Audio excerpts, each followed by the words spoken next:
But Andrew, let's go ahead and get started. Andrew has been the CEO of a medical practice, served in hospital governance, involved with medical device development and strategic business development, including mergers, acquisitions, and private equity. Andrew currently serves as the Chief Medical Officer of Bright Vista, which is an innovative healthcare technology company. It's not exactly where Andrew saw himself 40 years ago while working as a fly fishing guide, but Andrew has a story of will, imagination, resilience, and living your best life. So Andrew, welcome. Thanks for being here. Well, thank you for having me. Great opportunity, and thank all of you in the virtual world that are here as well. Yes, well, we'll go ahead and get started here. Andrew, you've had quite the journey from CEO, like private equity. Can you tell us a little bit more of who you are, what you do currently, and maybe a bit of the road that got to where you are in your current position? Well, I'm just a human. It's I think I just that who am I? I don't know. Sometimes it depends on the day. But really, my path has been rather unconventional. Worked as a fly fishing guide, toured with a band, went to graduate school, went to medical school. Probably, to kind of tie in the College of Business. We get no business education at all in medical school. And so you come out and you really have no idea how to run a practice, what's involved, even the most basic aspects of like reading a P&L. And, so it's just kind of crazy. And so, you get out and you kind of go, well, geez, this guy must be really smart business-wise because he appears to be doing well, but you don't know that he's leveraged himself to tears because he's spent way too much on his Porsche and way too much on his house. And so I had a ski accident when I was 50 and wasn't sure that I'd be able to practice again. And I kind of sat there going, well, what are you going to do? And I'd always been curious about the business aspect of things. And my wife is a hospital administrator, and she had started her MBA the year before. And I was like, I'm going to go get my MBA. And so I did. And it really did open up a lot of doors for me and has created kind of the place I'm at today. One of the first things I did was got involved in consolidating 4 major anesthesia practices in Denver, and then I went through an engineer to private equity partnership. That was pretty exciting. Couldn't have done it without the tools that I learned in the MBA class. And then I had a little misadventure in landscaping, and I got hit on a mountain last year, and my left arm doesn't work so well anymore. And that kind of pushed me into the technology piece. So, it's been a weird path, but it's been fun. So weird path. I love it. It's kind of looks like this. So maybe you might have touched on it a little bit, but what made you pursue that MBA here at Colorado State? How has that impacted your career trajectory? Well, Colorado State, I always like to tell people it was ranked higher than CU where my wife was going. And we didn't have enough internal conflict in the house. And so I figured by, creating that rivalry, at home, it would be better. Actually, I picked CSU because they were, I met John Weiss. I think he's still around. Oh, yeah. Fantastic human. And, the flexibility that it was called the professional program, I think at the time. Now it's called the global program. Yeah. Flexibility that provided allowed me to continue to work clinically and feel more like I was involved in something than I wasn't that thrilled with the executive MBAs classes. They just kind of seemed to be a little spoon-fed, and I'm a doer, so I like having to get dirty and read and not have people here are the answers to the test. Sounds like a good program that you chose. Yeah, Go no, it Rams. was We're great. a little biased maybe, but yes, I love the Go Rams part of that. um, so Andrew, business, runs the world, and in the healthcare industry, most of the students on the line here might be first year undergraduate business students. We have some MBAs on the call. Can you please share what business within the medical field looks like? Can you dive more into what Bright Vista does on the technology side? Yeah, I'd love to hear a little bit about that. So, when you think about healthcare and medicine, it's really quite a broad base, and there's a variety of different aspects to it that if you are in business, where to be involved. I mean, from practice management to hospital administration, the insurance providers, government. There's all kinds of different avenues, and each one is relatively unique in its orientation. I mean, if I were to, someone told me they wanted to be a healthcare administrator, I'd tell them, get your MBA in healthcare, with a concentration in healthcare administration, because the rules in healthcare are so much different than they are in a lot of other industry. When I realized I was done practicing clinically, I kind of looked at other ways where I might, be involved, and and actually, it's your network. And I had a good friend of mine that was an attorney and was tied to Seattle Tech, and he kept going, Andrew, are you done? It's like, what do you mean am I done? He goes, are you done? He goes, are you just gonna fish all day? You're gonna ski all day? And I was like, nah, not. And I get bored. And I said I had 3 criteria, and I don't know if any of the students have read Bob Sutton's book. Can I say a-hole on the?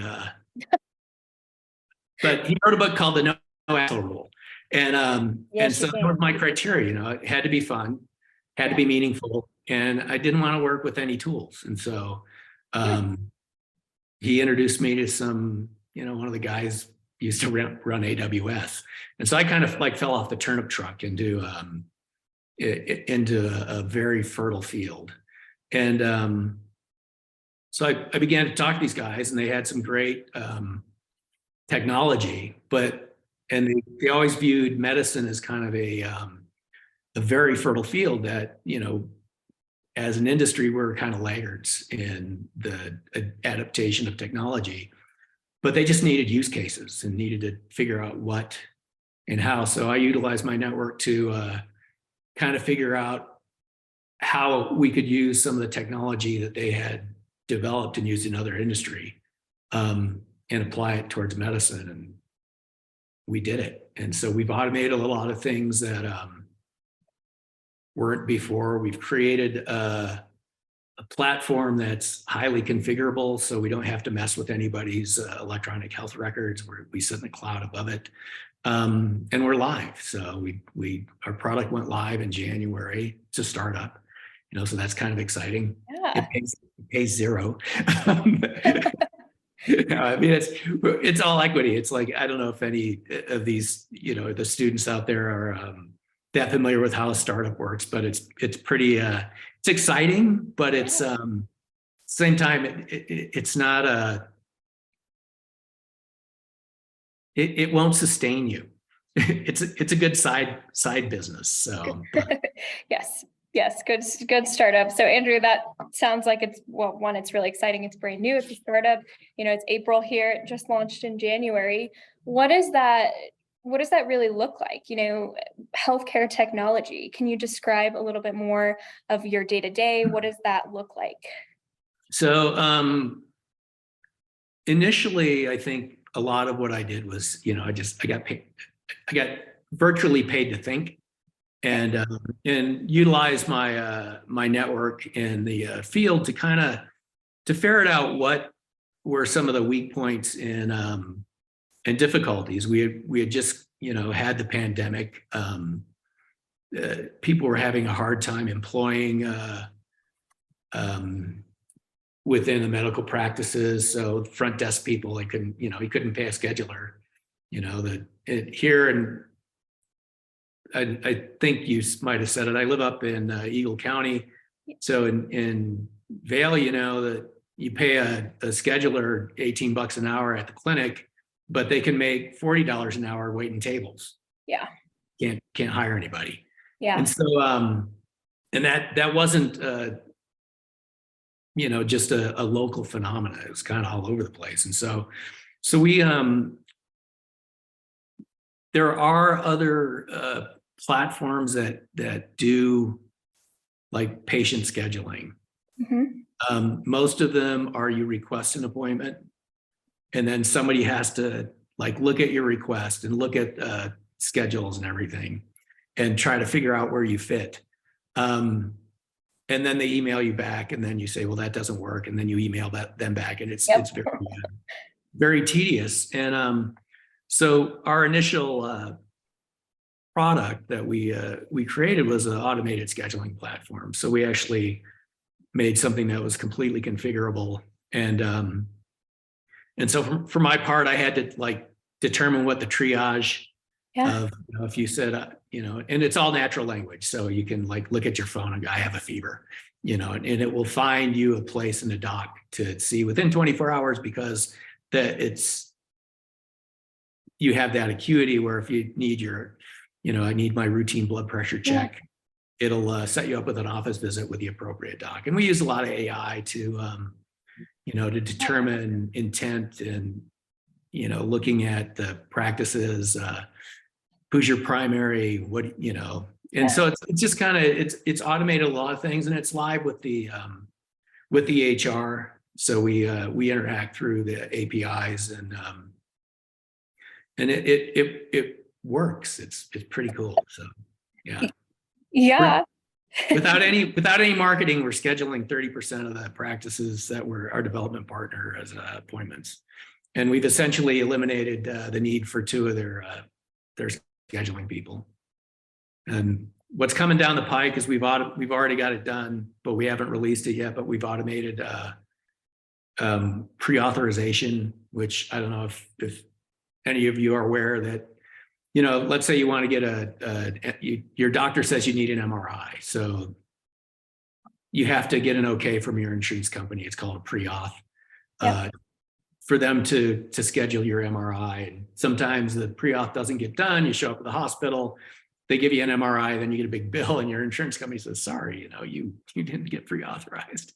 And so, so we, in that process, because the insurance companies really don't want to spend the money that you've given them in your premium. So they'll put that off. And so, but practice will hire people to pre-auth things. And it takes on average about an hour to an hour and 20 minutes to get a pre-authorization. So you think about the manpower that requires. I can get it done in 30 seconds. Amazing.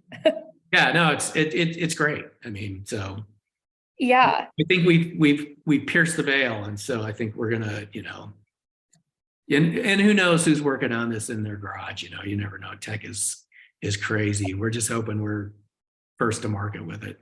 Yeah, I think a lot of, you know, when I think big tech, my mind goes to, you know, California and like some of the Googles and those type of businesses. But, you know, what a unique niche you have. You know, you saw a need, you've developed this, it's live. What a different segment of technology and a way to use your degree. Andrew, you had mentioned AI and just, you know, how that's kind of playing into some of these things. What are some important trends that you're seeing shaping the future of healthcare and business, and how should students prepare to be a part of this change? Do you see any business strategies playing a role in addressing them? Well, I think, you know, like I said earlier, it's such a dynamic area. You know, you never know what's going to happen with our government. You know, there's a big push for single payer. That will completely change the landscape. You know, are we going to start seeing more concierge medicine coming up? That'll change the landscape. So it's I think it's imperative to just kind of stay on top of you know, the news feeds, to just kind of hopefully have some idea of where a trajectory is going, because it really does. I mean, it changes dynamically. I think one of the things that you're gonna, and I don't mean to be political or anything, but some of the things that have occurred, you know, there are unintended consequences. And so this, currently in our state, there's a big push to reduce the cost of care in rural settings. Yeah. But at the same time, there's a nursing shortage. And pre-pandemic, an institution would have to pay a traveler nurse $60 to $75 an hour to get them to come and work. The going rate during the pandemic was over $200 an hour. Wow. And so if you're and hospital margins are low. I mean, the hospital business isn't great. I mean, it's great, but it's not great. So, you know, if you're running at a 5 to 7% margin, and now all of a sudden your, you know, contract labor cost is up, you know, 1,000%, you can't sustain. Yeah. And then you've got, you know, the payers cutting reimbursement. I think Medicare got cut 2.5% this year. Insurance companies always follow. And if you're in a rural setting, a lot of times you are dealing with government payers. And so your operating costs go up, your reimbursements go down, and you'll see, well, we already have, I think the hospital in Delta closed, or is closing. Yeah. Hospital in Rifle will probably go, the hospital in Leadville went. Yeah. And so if you're thinking about, you know, providing a service to the masses, you know, closing your regional medical centers is not for the population. Sounds like a bunch of big problems that we need some young business minds to help solve. It's true. I mean, I think that, and so I believe there is a lot of opportunity there, but how do you, you know, where do you start to address some of the like problems in that area? Mm-hmm. And, you know, because I think we all want healthcare. We all want healthcare where we live. Yeah, you're going to have to go to a tertiary center for some things, but yeah, then there's the insurance side, you know, and the practice side. A whole another world that's not necessarily taught in business schools. You know, we hear of these big investment banks and here's this career path and this career path, but the healthcare industry has all of the same problems and needs great young minds behind it as well. Andrew, I want to open it up for student questions here in a minute or so. So students, if you have any questions, please feel free to pop them in the chat. Unmute yourself here and introduce yourself to Andrew. But while you're thinking of those, Andrew, can you, looking back to your MBA here and your time at Colorado State, were there any professors, projects, experiences that you feel were valuable in helping to get you where you are today?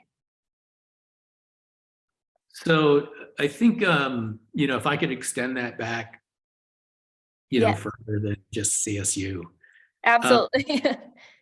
You know, I kind of I feel myself very fortunate. I left home when I was 15, and I have had, you know, some people that were very instrumental in helping me believe in myself, pushing me a little bit, you know, giving me that extra nudge when I needed it.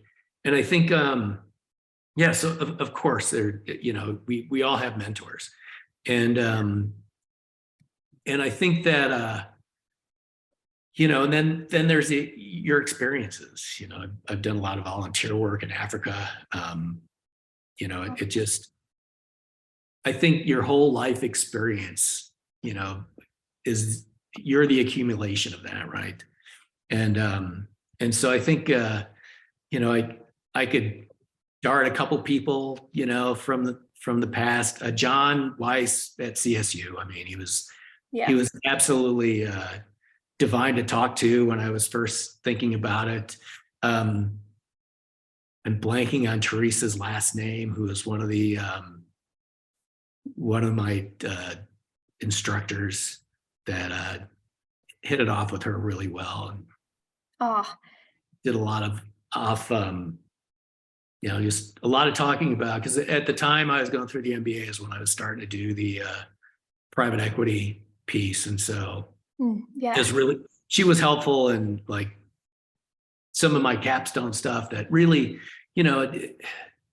they take a step backwards, in medicine, it's very competitive.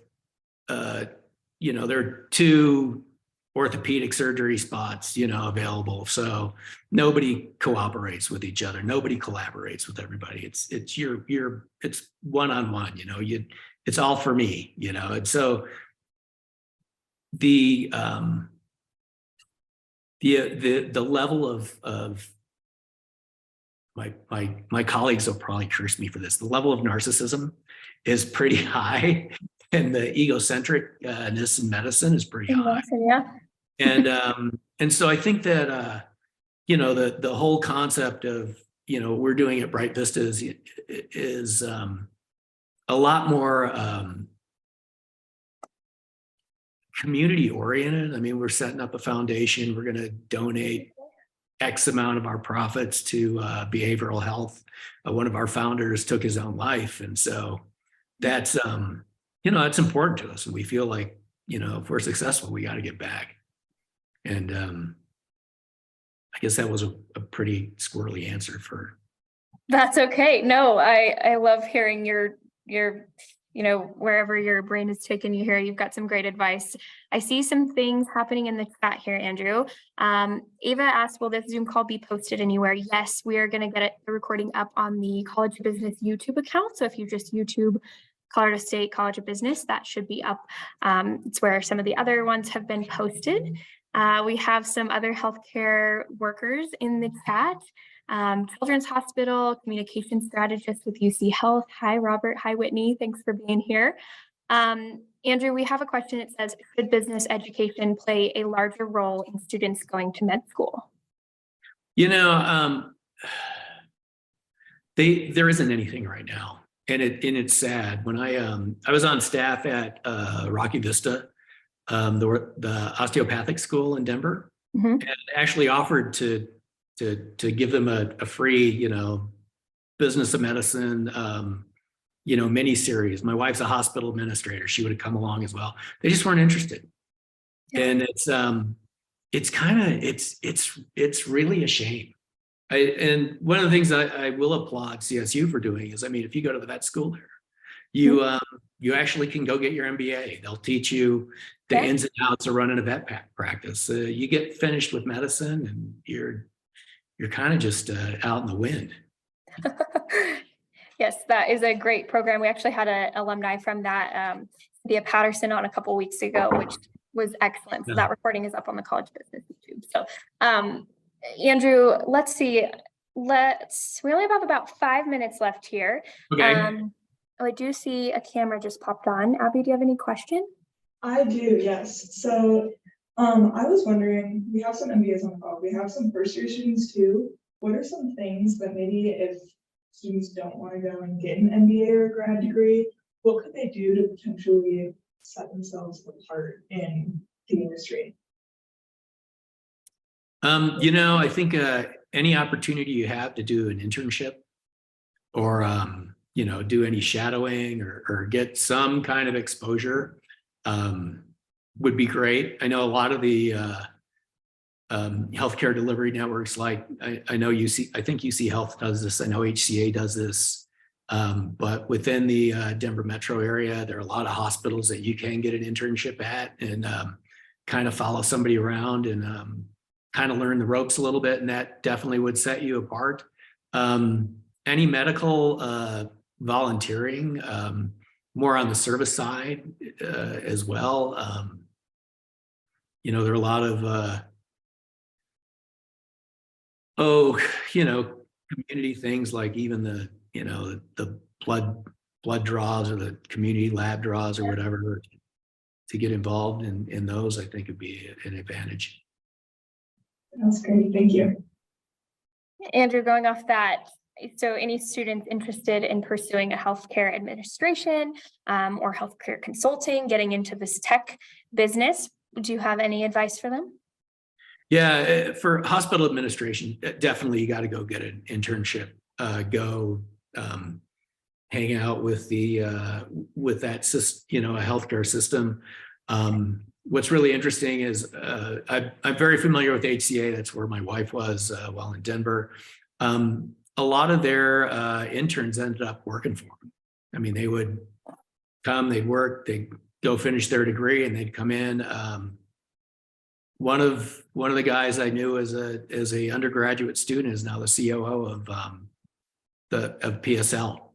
So that's that you can do it. It's a good path.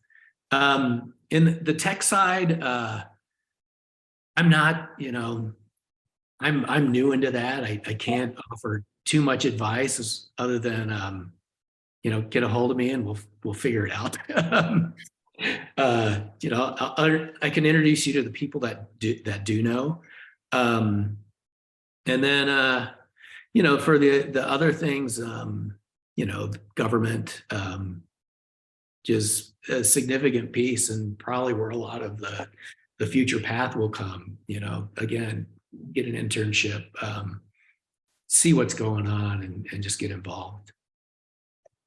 Sounds like very similar to pretty much any industry, internships lead to full-time, networking. So Andrew, yes, thank you so much for offering to connect with students. If after this call, we'll get this recording up on the YouTube channel, but students, if you are interested in connecting with Andrew, he said he would be happy to connect with you all via email, probably was best. Is that still, Andrew, do you have any thoughts on that? Yeah, no, that's fine. That'd be great. Happy to, Awesome. I appreciated all those people that assisted me. So, well, you are not the only one that has said that on these Tuesday Talk series. It seems to be a very the one thing has been networking, and that they have only gotten to where they are because of yes. And so growing your network, and just appreciate you being here, Andrew, to do that for our students here and fellow Rams. And if you have any questions, students, are there any final thoughts here before we wrap up today? I don't see any coming through, but if you do, let us know. These were meant to be short and quick, and appreciate you, Andrew, so much for being here, sharing your advice in the medical industry, which is one that maybe business students might not always think about. So thank you again. Well, thanks for having me. I appreciate the opportunity, and good luck to everyone.